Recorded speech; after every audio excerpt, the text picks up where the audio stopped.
కానీ ఈ కేసును నువ్వు 10 అయినా సరే కానీ పకడదాం బట్టి చేయాలి సార్, నీకు 10,000 నమస్కారం చేస్తున్నా.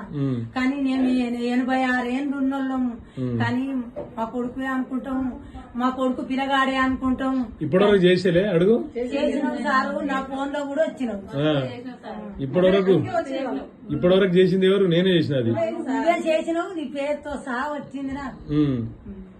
నేను ఫోన్ లో చూసి నా కొడుకు పెట్టినా, నా మనవనికి పెట్టినా.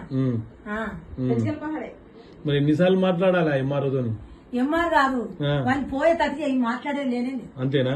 సస్పెండ్ చెప్పిద్దామా? సస్పెండ్ చేస్తేనే నేను నీ ఫోటో తీసుకొని పోతే ఇప్పుడు నా ఫోన్ లో కొట్టుకొని రోజు పూజ చేస్తా. రోజు సతాయిస్తుండట్లా. అంత బేకార్ గాడాడు పైసల్లోని కిందికెళ్ళి టేబుల్ కిందికెళ్ళి పేపర్లో కట్టి తీసుకుంటుంది. మళ్ళీ లేకుంటే పేపర్లో కుదరకుంటే ఫోన్ పై కొడుతుంది. నేను కంపెనీ కూడా ఫోన్ చేసి తెలుసుకుంటా సార్, ఫోన్ కంపెనీ కూడా పోతా. వాడిని తీసేస్తే ఇప్పుడు కాలు మొక్తా. ఒక పని చేద్దాం, ఏం చేయాలంటే ఫస్ట్ ఎస్ఐ ఉన్నాడు కదా, ఎస్ఐ మీద డైరెక్ట్ ఎస్పీ గారికి కంప్లైంట్ చేయాలి, ఎంఆర్ఓ మీద డైరెక్ట్ పోయి కలెక్టర్ గారికి కంప్లైంట్ చేయాలి. ఎందుకంటే అది పద్ధతి. ఫస్ట్ కంప్లైంట్ చేసిన తర్వాత